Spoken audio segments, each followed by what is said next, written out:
Hi guys and girls, Mark Crossfield here. This is my Ask Golf Guru channel, my second channel, just answering your questions. Got a great question here talking about club puff. It's quite a long one, so maybe pause if you want to read the whole thing, but he's basically swinging 10 from in to out, struggles with swinging too far from the inside. He's having lessons and his coach is trying to get his arms to move more kind of outside and the club outside on the way back, but he finds that just feels awful and that he's chopping it, those kind of things.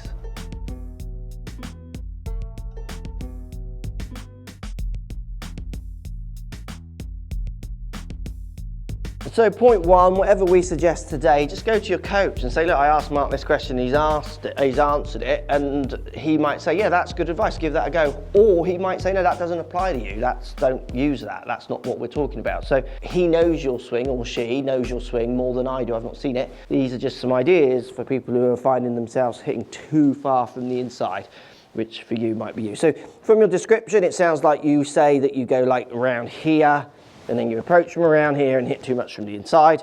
So you're trying to now go kind of out here, which then makes you feel like you're chopping down on it, which I totally understand. So I'm gonna give you two things to think about to go and practice to see if it makes any difference. One thing that you need to understand, which your coach would have told you hopefully, but you've not put it in the question, is why do you need to hit from 10 inside? That's the bigger question, that's the main question. So have you got club face control, which is this way to the left? So what people call closed. So you are then swinging way from the inside. So that face is now not close to zero, but it is close to the path and those kind of ideas. So what's the trigger to make you want to hit from 10 from the inside? That's where I would start if you were here. Like, why do you think that's a way of hitting the ball? And often that is to do with club face control.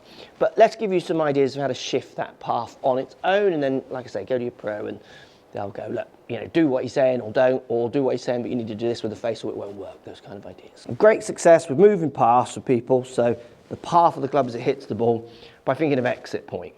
So not thinking of this way so much, thinking about this way more. So I want you to hit lots of shots where you feel like you come down and hit the ball, and as you hit it, you're going to exit left with your hands, left with the club. So really let that club come around your body on the way through. See how my lead arm gets across my chest. Feel like the hands are getting out to the left side of me. Feel like you're opening hips up, opening shoulders up. Don't, for me at the start, worry too much about this way. Let's change the agenda of where it's going on the way through, because if you're 10 from in to out, there's a good chance it's got an agenda to go over there. Switch the agenda on the way through. Often the backswing for lots of people kind of balances it out. It kind of, you know, it really balances itself out. So I'm going to hit one here where I exit way left. As you can see how around my body that action is, and it's a relatively straight shot, little bit of fade. Nowhere near as much as people think for how far left I was exiting, because that doesn't mean I'm going to hit way from out to in. But what it does mean for lots of students is it means it makes no sense going way back in here if you know you're going to come through and try and get way more on the left side on the way through. It starts to make sense to go straighter back, which to you might feel like you're chopping it. And then the next thing it does is it gets rid of the feeling of chopping it, this kind of steeper feeling that you're being, you know, you're trying to work on, which will feel strange to you if you're kind of inside sweeping it. Exiting left, you can still sweep it forwards. So it can still be very much a swept impact. So you're not going to actually be changing these angles too much, which is where people do get unstuck with this. Next thing I would like you to try and do is feel like you're starting the ball up the left. This is just massive. So I've put a ball out in front of me here. Let's line these two up. And what I'm going to do is the ball I'm hitting, if you're hitting 10 from the inside and you have any kind of face control, I presume you're starting right side of that ball to on it, but hopefully right and curving it back. But you need to start everything left of that. So aim the face left of that target in front of you. Open up your feet a little bit. Exit way left as you come through. Get the ball starting up the left like you can see there, but just try and get the ball fading back to target. Hitting shots like this over and over again. Readjusting the scales of 10 into out to be now more from out to in because you're setting up for it will help you find the zero. What I find for golfers who are trying to get their path sorted out is they only know one side of the story. The golfer who swings 10 from in to out, if you can get them swinging 10 from out to in, it's so much easier for them to go, that feels like that one feels like that, I'm gonna go in between those two.